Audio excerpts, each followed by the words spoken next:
Well, good day all. Ira Epstein, and here we are at 6:45 p.m. on the 23rd of March, 2023, and I'm aggravated. We have been lied to as the American people. And I rarely come out this nasty.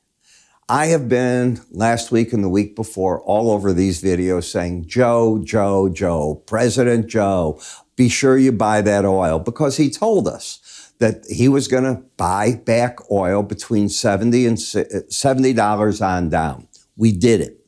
What if I tell you today, now this is 3 months have gone by since he said that, waiting for it to come back.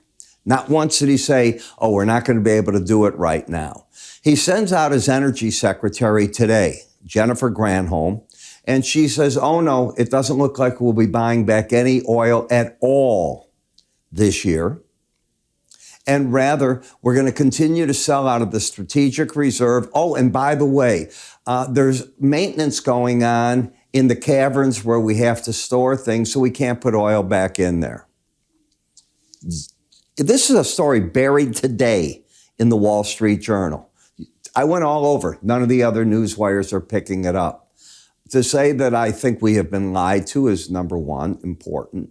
Number two, I think it hurts us because, you know, if the world comes out of this now, the talk of the recession, and we start coming out of it, markets don't wait for us to come out of it. The prices will be going back up. So I knew it was too good to be true. I kept saying, what a phenomenal trade. Joe, unfortunately, you're not much of a trader, and I feel betrayed. You should have come out a minimum and made a statement boldly. We can't do that. But you'll say no. So did the prop in oil go away because of that? The answer is yes. So here's the U.S. going to be propping the market up at 70. I'm telling you, I doubt that most traders know what I just told you. Okay. When we take a look at the S&P as a chartist, you are fighting your battle now at the 18-day average. We had the surge, we had the pullback, and you're fighting the battle right here. Wildness is the only way I can describe the actions that went on. If you'll recall, yesterday, the market let go at the end of the day because they claim they heard from Ms. Yellen that she was not going to support going with the FDIC and protecting all bank deposits over $250,000. It's a selective tool. She doesn't have the authority. That's a move for Congress. And she's right. I get it. I'm not knocking that at all. So the market thought about it overnight. And what the market did is you came in and you rallied sharply. If you were like me, up 3, 4 in the morning, I'm watching it, and then 6, 7 in the morning, the market is taking off. If you have a 5-minute chart, just take a look at it. Late in the day, everything started to unravel again. And in the last hour of trading, it was up for grabs as to which side is going on. What it tells me is that the markets decided to go into a form of distribution here. Now the battle's the whipsaw back and forth. Yes, you have the swing line with higher lows, higher highs, but you're right into the resistance of the 100-day average in the 18, and that's where the market is fighting a battle. And for a little good measure, the moving average that the long-term traders look at, the 200-day average, is right in that mix as well. So you have a battle of importance going on there. We didn't make it to the upper band. We've made it recently to the lower band. So it's the lower bands that are still in play, not the upper band. Obviously, you take out the high of 48 hours ago, 72, I guess you can say 3 days ago, because we're already trading on Friday data. Then you got to rethink that. But right now, I see resistance right above the market. In momentum, flat. So I have the trend up. The bias is questionable because it depends on which 10-minute period. Are you over or under the 18-day average? But the swing line is up, but it has had a bear market rally overall that got to those averages and stalled out.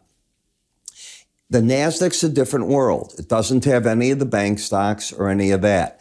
It keeps fighting at its upper band. Is it going to embed? So both numbers tonight are over 80. Can you count them? You can't tonight. Why? We don't know where Friday's going to finish up. So I go back to, here we are, Thursday. And on Thursday, both numbers are not over 80, nor the day before. So you're not embedded. You have an overbought market that's trying to do something in the overbought area of embedding, but not there. And if you understand the theory of Bollinger Band, you've latched onto it. If you can stay latched onto it, you'll definitely embed over time. If you start giving it up because you're overbought, and that's what happens, you first become very overbought and then give it up. From there, you can get a correction of a little bit of size, maybe back to the 12,500, 12,450 level. In the micro mini Dow, no, this was a bear market rally that can't even stay up and over the 18-day average so far. Momentum-wise, we got out of being oversold. We're still not oversold. And there's no trend to trade. Why? While the swing line is up, when you're under the 18-day average, the bias is down. You always want to have filters on each of your signals, and you're looking for the time when they all are in agreement. And then you light your candles at home. And yes, I have my candles from Notre Dame. I know you don't believe that, but it's true. And I'll sit there and I laugh. And that's what you do. My wife laughs with me at it. Lower low, higher high. And what do we have here in the Russell? Okay. We've got both numbers there tonight under 20. I'm looking to see how we're getting embedded readings. If I go to the day before, both numbers on Thursday were under 20. Both numbers were under 20 on Wednesday. What about Tuesday? Both numbers were not. So here they are. That's Wednesday, Thursday, but we can't count Friday because we don't know where we're going to be. If it does that, then I get much more bearish if it embeds, and I'll be aggressively talking about the short side of the market come Monday morning. In the T-bond market, we are overbought. We have fought a battle at the upper Bollinger Band, and we're just drifting sideways. I don't think anybody understands yet what to do with this market. The market is trying to give us a bullish crossover. What do I mean by that? So let's step back together and take a look. If you look at moving averages, a crossover occurs when you get two moving averages, and what will happen is the shorter duration one typically crosses over the one that is medium or longer term duration. Well, the 100-day average in green is longer than the 18. And here we are in a market that is trying to come back, watch, and it starts getting over it, and that generally adds a little buying fanfare to the marketplace. That is what's going on. If it wants to rally, then you're up here. Now, I like bonds from this perspective. I happen to think a major top in terms of real interest rates has been made. I think that game is over and done with. So this big break in the market. Remember, they're inversion markets. When you drop down in price, rates are going up. So the higher we go, the lower rates are going. And what I'm saying to you is, no, I don't think you're going to crash at this point, but I don't think we're coming back here.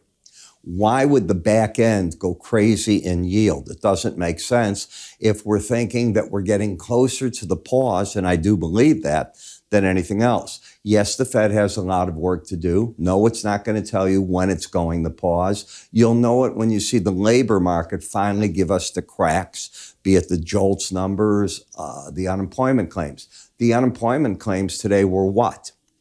They've declined. That's not what the Fed wants to see. So the employment market is still strong. The Fed knows it. It was said yesterday. The 5-year note's very different, though. This is where from the 6 months to this, they're in the, if you will, the headwind of whatever the Fed wants to do, not the 10-year as much as the 5. In the dollar index, in my opinion, it's very hard to stay under a Bollinger Band. The market is trying to be longer-term bearish. And in the euro, the market's trying to be longer-term bullish. But again, staying over the band is not my cup of tea when you're overbought. Wait for the markets to come back, but study the Bollinger Band, the enhanced part of it, as I call that course, with this. That's your next clue in the currencies, and it's my favorite markets to trade. In the British pound, you have the embedded reading. Just take a look. Let's make sure. You cannot count tonight, right? So we come back and we go to Thursday. Both numbers are what? They're over 80. They're over 80 on Wednesday, and they're over 80 on Tuesday. You have your embedded reading already. There is a way to try to take advantage of this on the break. I teach it in the Enhanced Bollinger Band course, so talk about it right at the end of this, but you learn how to work with these. They're high probability trades. Understand the word high probability. Doesn't guarantee a profit. Not in any manner. They're trades that they give you an idea that until the momentum is lost, that on the pullbacks in the market, the pros are buying. Once the momentum's lost, boom, you've popped a bubble and you have an idea where the market might return to. But until then, traders will say, no, that's overbought. It's not overbought. It's actually getting stronger momentum. And you learn to look at these things. You had it down here. You certainly had it over here. You're watching and you're looking for the market to come up. And you're bearish when you lose that. There's your momentum. And here's the market coming down with you. Here's the market embedded. Now, this isn't fair because nobody's really trading at that point in time last year in the November-December period, the market. A lot of these closes that they'll put on are synthetic anyways. You don't have a lot of volume back there. But you get the story and you learn how to work with it. Bitcoin has done wonderful. I mean, I'm a fan of the fact that it's the best gainer during all of what's going on. And even Coinbase getting a Wells notice didn't take this market off stride at all. Something to be said here. I guarantee you the bulls in Bitcoin and Ethereum, they're going to be loud and forceful. This market is showing strength. Embedded? Well, did it do it? Cannot count Friday's action, right? So we step over to Thursday. Both numbers are over 80. Both are over 80. But what about Tuesday? Not. Tomorrow's the important day in this, so that'll give me an idea what to do. I'm looking for when the open interest and the volume moves from the March to the June. It does it right at the last second, so I'll stay with it until it makes its move. In the Brent versus WTI, I am the most aggravated person in the world because this was the opportunity for Joe, and he didn't do it. In fact, he didn't even tell us about it, but boy, he was on TV, if you'll remember at the very end of last year, and he was bragging, I have instructed my staff. We will be starting to buy back oil from the strategic reserve that I ordered sold, and we will start doing it between $70 on down. Now, I hated that he gave you a number, and I said that at that point, but I kept congratulating him last week and the week before. I'm going, Joe, that's the best trade I've ever seen a president make. Well, too good to be true. Sleepy Joe doesn't even know that they can't buy it back. In the Brent, and I'm pissed at it, as you can see. Tell the public. Now, here's the negative, all right? You've taken out that the U.S. cannot support oil this year if they're telling you the truth. I don't know what the truth is anymore, and you can see why. But think of what I just said. We don't have the room to buy oil because we're doing maintenance and we're too busy selling 26 million barrels of oil, and we don't know when we'll be through with that to get back our reserves. Does any of this make sense to you as Americans? I'm lost. WTI oil, you can see how the market has gotten a correction here. The big break has probably run its course. And now the market has a bear market rally. Why bear? Because you're still under the 18-day average of closes. You did it in gasoline. What did I say yesterday? I said, this is exciting because you probably go up to these averages and you have to spend a little time here digesting it. But I think we have seen now the lows again. I think the first attempt at that was back over here too soon. And I said that too soon in February when I did my report. But now it's not too soon. We're in the window where the market can start anticipating the spring, summer driving season. So I'm watching this market like a hawk for an entry. Natural gas, this is the worst time of the year for natural gas prices. You're not cold enough and you're not warm enough. And this is where, unfortunately, you don't do a lot of draws, you don't do a lot of use, but you keep producing it. So I don't see anything that's going to be very friendly on it. So as you can see, I'm a rather aggravated camper here at our president because I thought he had done so well, and I'm so disappointed. But I don't want you to be disappointed. I want you to be a winner, a loser, whatever you're going to be in the futures markets. but at least have the edge of the market. And I try to give you that with these courses that I develop because I really believe in them. So if you want to learn how to Bollinger Bands, how to work with them, how to understand that often, very often, momentum is the leader of price. Price isn't the leader of momentum. How to work with that with the stochastic and playing that 95% of the time the market stays within those bands, it, I think, is a big edge. Edges don't mean you win.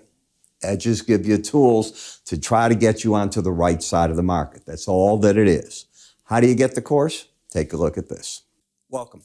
I'm Ira Epstein, and I'm here to talk about my enhanced Bollinger Band course. Now, many of you have taken my regular charting course, and if not, you might think you know something about Bollinger Bands. As you know, Bollinger Bands are an algorithm designed to keep the market trading within it 95% of the time. And on a chart, it will offer on the top part resistance, on the bottom support, and the idea is the market will travel within them.